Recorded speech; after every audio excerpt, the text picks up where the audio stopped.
خواتین حضرات، infection control society آپ کی بچوں کی صحت کے بارے میں مضامین آپ کی سماعت کے لیے پیش کر رہی ہے، جس کے ذریعے آپ اپنی بچوں کی صحت کو بہتر رکھ سکتے ہیں اور ان کو بیماریوں سے بچا سکتے ہیں، اپنی فیملی کے مسائل کو حل کر سکتے ہیں۔ ایڈینو وائرس انفیکشن کے بارے میں معلومات ہم فراہم کر رہے ہیں۔ ایڈینو وائرس انفیکشن جو ہے، اگر کسی فرد میں منتقل ہوتا ہے تو 2 ہفتے کے عرصے میں وہ بیماری کے اثرات پیدا کرنے کے قابل ہوتا ہے، یعنی کہ جسم کے اندر وائرسز جو ہیں جسم میں داخل ہوتے ہیں تو اس کے بعد وہ اپنی ملٹیپلیکیشن، یعنی کہ وہ 1 سے 2، 2 سے 4 اور زیادہ تعداد میں بڑھتے چلے جاتے ہیں۔ وائرسز کی تعداد جب بہت زیادہ بڑھ جاتی ہے، جسم کے اندر بہت زیادہ پھیل جاتے ہیں تو وہ علامتیں پیدا کرنا شروع کرتے ہیں، جس سے بیماری کی علامتیں پیدا ہوتی ہیں۔ بیماری کی علامتیں، ایڈینو وائرس کی بیماری کی علامتیں ہم آپ کو بتا چکے ہیں۔ وہ اس کے اوپر ڈیپینڈ کرتا ہے کہ وائرس انفیکشن ہوا کس جگہ پر ہے،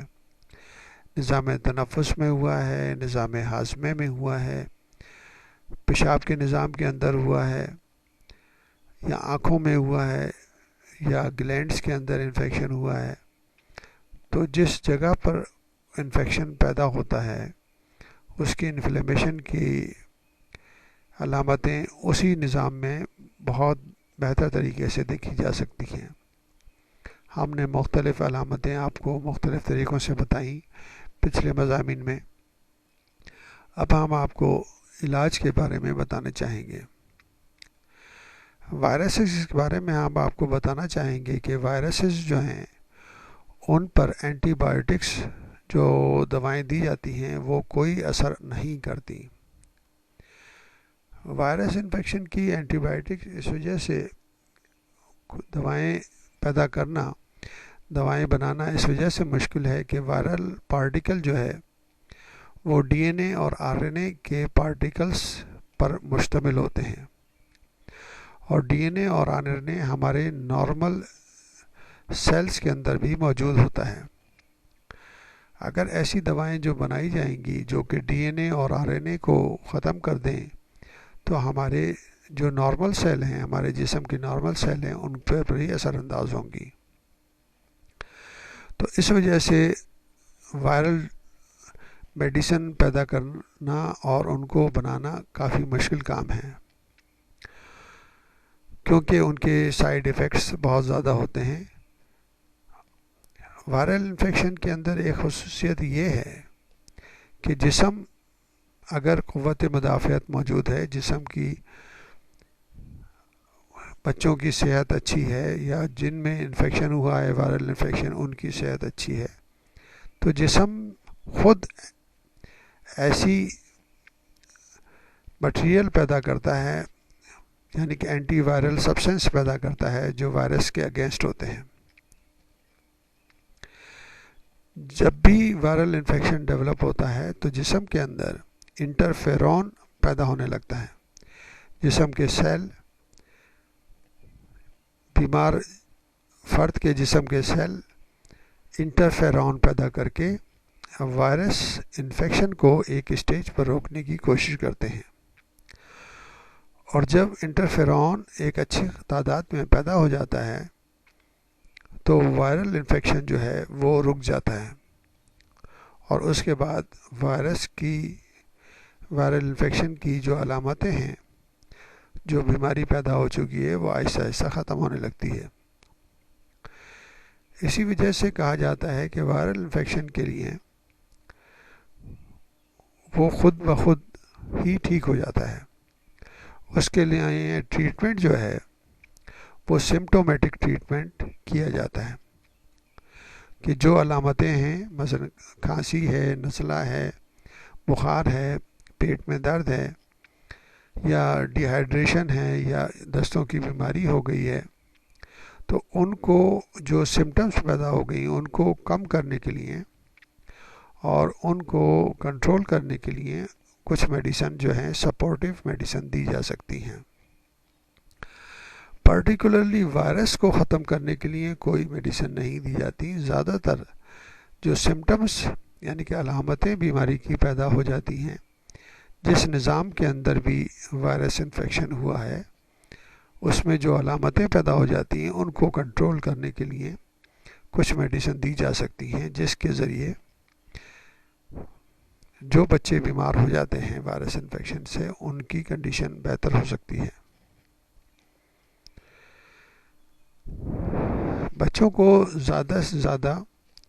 ڈرنکس یعنی کہ پانی وغیرہ دیا جائے، اور اگر وومیٹنگ اور ڈائریا موجود ہے تو اس کے لیے بعض دفعہ بچوں کو ہاسپٹلائز کرانا ضروری جو ہو جاتا ہے، کیونکہ ڈی ہائیڈریشن کی شکایت ہونے سے بچے کے اندر پانی کی خاصی کمی ہو جاتی ہے، جس کی وجہ سے سیریس مسائل پیدا ہو سکتے ہیں. اگر ایسی صورتحال ہو تو بچے کو ہاسپٹلائز کر کے اور اس کی جو پانی کی کمی پیدا ہو گئی ہے اس کو دوبارہ سے ریپلیس کرنا پڑتا ہے، جو کہ گھر کے اندر یہ سب چیزیں نہیں ہو سکتی. نظام تنفس میں اگر وائرل انفیکشن ہے تو بچوں کو گھر پہ آرام کرنے کے لیے کہا جا سکتا ہے. اس کے علاوہ جو ہے اسٹیم انہیلیشن مختلف کنڈیشنز میں فائدہ پہنچا سکتی ہے. بعض دفعہ وائرل انفیکشن جو ہے وہ اگر کچھ طویل عرصے تک ہو جائیں تو اس میں بیکٹیریا بھی نظام تنفس پہ حملہ کر سکتے ہیں، اور جب بیکٹیریل انفیکشن ہو جائے تو اس کی علامتیں دیکھی جا سکتی ہیں. اس کے اندر مسلسل بخار رہتا ہے. اگر لیبارٹری ٹیسٹ کیے جائیں تو بیکٹیریل انفیکشن جو ہے آسانی سے تشخیص کیے جا سکتے ہیں، یعنی کہ ڈائگنوسس کی جا سکتی ہے. آنکھوں کے اندر اگر تکلیف ہو، کنجکٹیوائٹس ہو، تو وارم کمپریسز یعنی کہ گرم پانی سے آنکھوں کو دھونے اور کچھ ٹراپیکل آئی آئنٹمنٹ یا ڈراپس دیے جا سکتے ہیں. زیادہ تر جو ایڈینو وائرس انفیکشن ہیں وہ کچھ دنوں تک یا ایک ہفتے تک رہ سکتا ہے،